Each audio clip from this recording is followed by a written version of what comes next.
tuliyosikia sasa hivi, Bwana wetu Yesu Kristo anaanza akisema, nakushukuru Baba, Bwana wa mbingu na nchi, kwa mambo hayo uliwaficha wenye hekima na akili, ukawafunulia watoto wachanga. Kwa nini Bwana wetu Yesu Kristo anaanza na maneno hayo ya kushukuru? Kabla hajasema haya maneno, alikuwa ameenda kijijini kwake au katika mji wake wa Galilaya. Na anapofika kule Galilaya, anawaeleza habari njema. Lakini hawa watu Mafarisayo na Masadukayo ambao walikuwa ndio wenyewe wale wametulia pale, wanampinga kabisa. Anafanya miujiza, wanaona si lolote wala chochote. Lakini katika kumpinga huko, walitokea watu wachache ambao walipokea kile alichokuwa anakisema. Na hawa walikuwa wale mitume, pamoja na wale wengine tunaambiwa na wengine 70 ambao walisikiliza neno la Yesu, wakawa tayari kuliishi. Na hawakuishia hapo, walikuwa tayari vile vile kulieleza kwa wengine, kundi dogo. Na kwa hilo kundi dogo, Yesu anamshukuru Mungu, anamwambia Mungu, asante kwa hawa ambao wamekuwa wanyenyekevu kama watoto wadogo. Walikuwa watu wazima, Kana Petro, watu wazima kabisa wanavua samaki. Lakini namna yao ya kufikiri na kutenda ilikuwa kama watoto wadogo, tayari kupokea. Ndio maana anashukuru Mungu. Na zaidi sana, anawatumia hawa wachache kueneza ufalme wa Mungu duniani. Ndio maana hata sisi huku mbali kabisa, neno la Mungu lilitujia kwa sababu ya hawa wachache waliolipokea neno, kuliishi na kuwa tayari kuwatangazia wengine. Ndugu zangu, hilo nalo linafanana sana na jambo tunalolifanya leo hii hapa Kiindege. Mama wa Kiindege, ambaye ni kanisa kuu, mwaka 1935 Baba Mtakatifu alikuwa ametangaza Dodoma kama apostolic prefect, kituo cha kitume hivi. Akaweka na mwangalizi wa kitume. Sasa kuanzia wakati ule, kanisa kuu likawa kama ndio senta kubwa. Na kutoka kanisa kuu basi, na wao wakaona huko Kiindege kwamba hakuna wafuasi.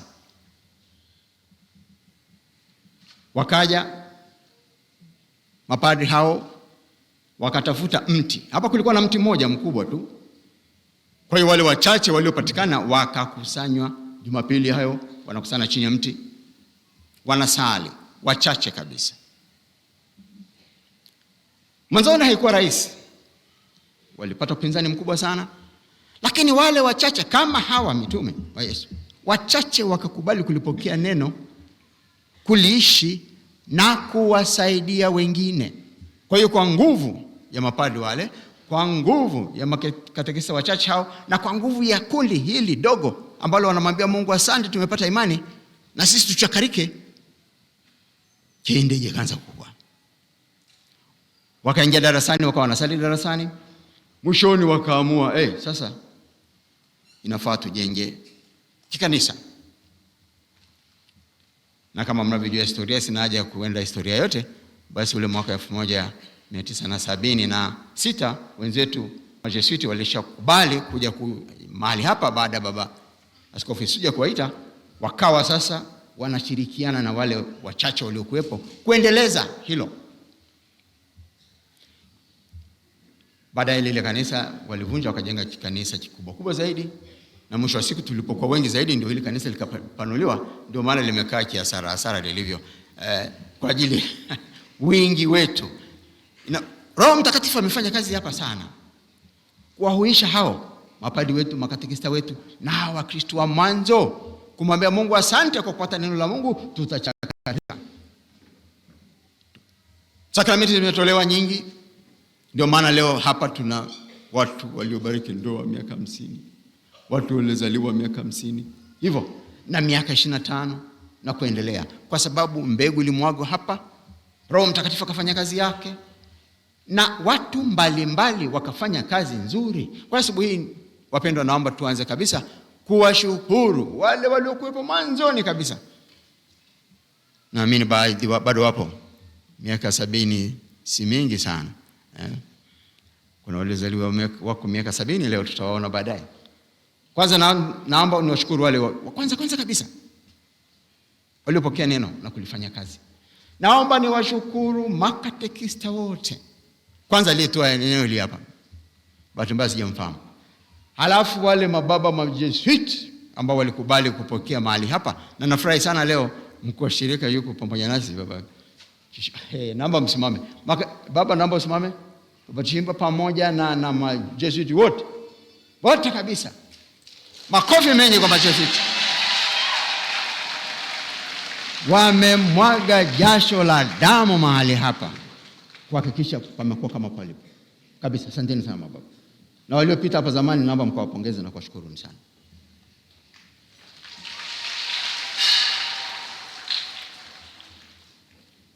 Sakramenti mbalimbali zimetolewa. Narudia, watu wamebatizwa wakawa wengi. Hii parokia wakati inaanza mipaka yake ilikuwa mbali kweli. Barabara ya Dar es Salaam walifika mpaka Ihumwa kule, kwenda kama Manyara huku walienda mpaka Veyula kule. Njia hiyo ya kwenda wapi, Singida, walienda mpaka wapi kule Nala na mbali zaidi. Lilikuwa lote parokia hapa, wote wanaitikia hapa. Lakini kwa juhudi kubwa za hawa waheshimiwa na makatekista na waliokuwepo, sasa tuna parokia ngapi tumezaa? Baba Mtambo, unajua umezaa parokia ngapi? Nyingi. Kuna watoto na wajukuu, sio? Akina Peter Clave, ni wajukuu tu. Hiyo ni kazi iliyofanyika hapa. Roho Mtakatifu ameongoza na watu wakachakarika. Basi pamoja na mapadi, naomba nishukuru pia makatekista wote ambao wamechapa kazi kubwa kweli. Pamoja nao viongozi wote halmashauri ya parokia. Kwanza wakati ule mpaka leo, niombe waliopo, kama uliwahi kuwa hapa uongozi mahali hapa, simama juu tuwaone. Changamka viongozi. Naomba tuwapongeze sana. Hao safi kabisa. Tumesikia kwamba parokia hii pia ina masista, lakini pia kuna hao waliokuja kujiunga pamoja nasi leo. Kuna hao mapadi ambao wengine walipata upadrisho hapa, wengine walipata siku hiyo wako pamoja nasi. Naomba na wao tuwapongeze. Msimame baba, tuwaone tena, tuwapongeze tena. Matunda ya hapa mahali. Asante sana. Wale waliozaliwa mwaka wa 70, wengine hapa, wengine pembeni kidogo. Hebu msimame basi. Wenye miaka 70 leo wanaoadhimisha miaka 70. Akina nani wameenda? Miaka 50, sorry. Mtafika 70 tu. 50. Ndoa wa kuzaliwa nini? Ndoa za miaka 25, simama niwaone. Wa miaka 25 ndoa na kuzaliwa, simama juu. Na ndoa za miaka 50 wapo? Basi wote naomba tupongeze. Matunda ya kazi iliyofanyika hapa. Wapendwa, nimefurahi kwamba leo Baba Mutambo na uongozi wake wamependa baadhi ya ndugu zetu wabariki ndoa zao leo. Na hao wanaobariki ndoa hivyo, Baba Mutambo ndio pea za mwisho kubariki ndoa hapa. Hakuna tena wengine. Amecheka. Amejua bado mko wengi ambao mjabariki ndoa. Lakini hawa wachache, kama wale mitume wachache ambao Yesu aliwapokea kwa nguvu, na kwa kutumia hawa wachache akafanya.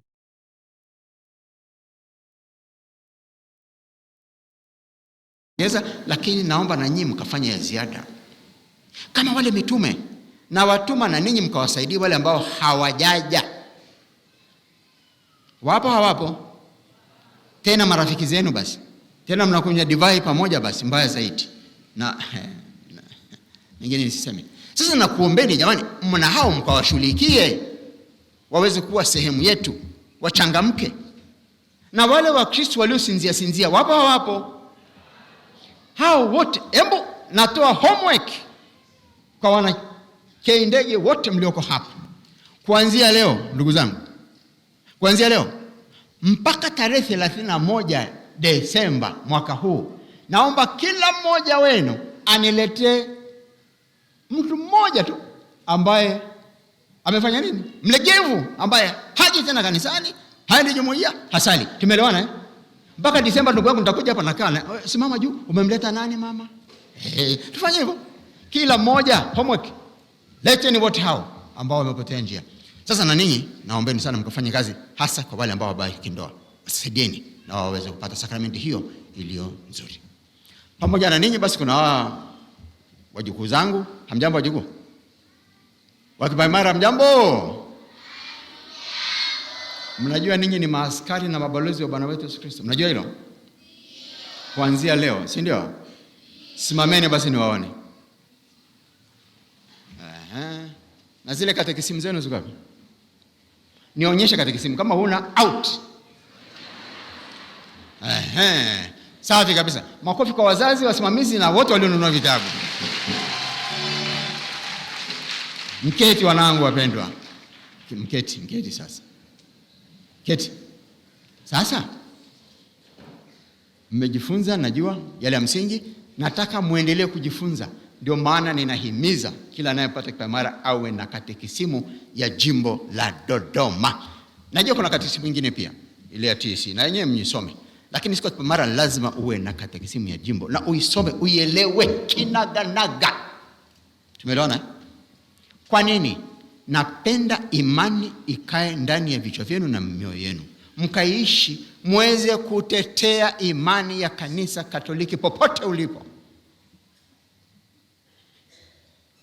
Mnajua vijana, kuna watoto fulani ambao walipita kipaimara hawakuiva vizuri katika masuala ya dini. Walipokwenda sekondari, wakaenda shule ya bweni, wakakutana na wenzao wa madhehebu mengine ambao wanaelewa zaidi maandiko. Hata kama kufafanua wajui, lakini angalau basi wanaelewa maandiko zaidi. Wakaanza kuwa challenge. Sasa wale wasichana wale kwa kushindwa kujibu, wakaenda kulala wana kiburi. Wamekasirika kabisa. Usiku wakaamka, wakaenda kutafuta fimbo. Wakaja kwenye vitanda vya wenzao, wakaanza kuwachapa. Sasa kweli ndio namna kujibu masuala ya imani kwa kuchapa watu fimbo? Hata kidogo. Msiwe hivyo. Nataka jibu hoja kwa hoja. Tumeelewana? Na hoja mnazipata kwenye vitabu vya dini, katekisimu na mafundisho ambayo mababa wanatoa, semina zinazotolewa na mababa. Kwa naombeni sana, soma tena, msome sana katekisimu na vitabu vingine vya dini. La pili, naomba na ninyi mnapokutana na mmoja amekaa kiasara, mumsaidie aelewe imani ya Kristo, ndio aweze kuishi kile Kristo anavyopenda, kwa sababu kuanzia leo mnakuwa watu wa imani. Na wenzangu wote mnaonisikiliza, nimeshawapa homework ya kwanza ya kuleta wailegevu, lakini homework ya pili ni kumsikilia lile somo la kwanza. Nabii, mnakumbuka Zakaria, nabii mdogo huyu. Tunamuita mdogo kwa sababu ameandika kidogo. Sio kwamba alikuwa mdogo hivi, hapana. Ukimlinganisha na majiant kina Isaya, kina Ezekieli, yeye kaandika kidogo tu. Yeye kina Hagai na kina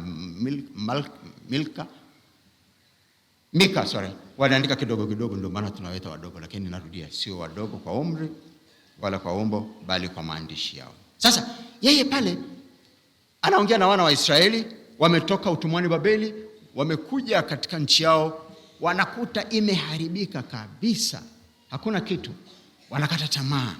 Sasa nabii anawaambia, wala msikate tamaa. Kwa uwezo wa Mwenyezi Mungu ambaye na mbele ya safari atamleta Masiha, mambo yote yatakuwa mazuri tena.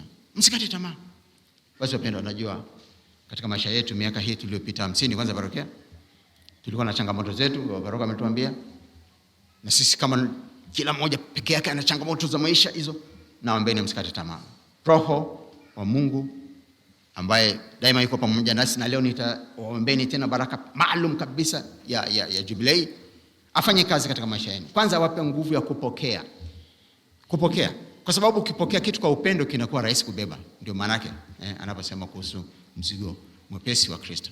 Pokea kwa upendo, na pia tupe nguvu kuondoa hayo ambayo yanatusibu katika maisha yetu ya kila siku. Kwa hiyo kubwa ninalomuomba Mwenyezi Mungu ni hilo.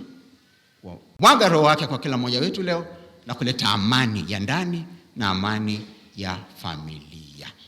Baada ya kusema hayo, naomba niwatakieni kila jema, na wana familia naomba nirudie tena, kafanyeni wajibu wenu kuishi, kusaidia wenzenu, lakini ninyi wenyewe.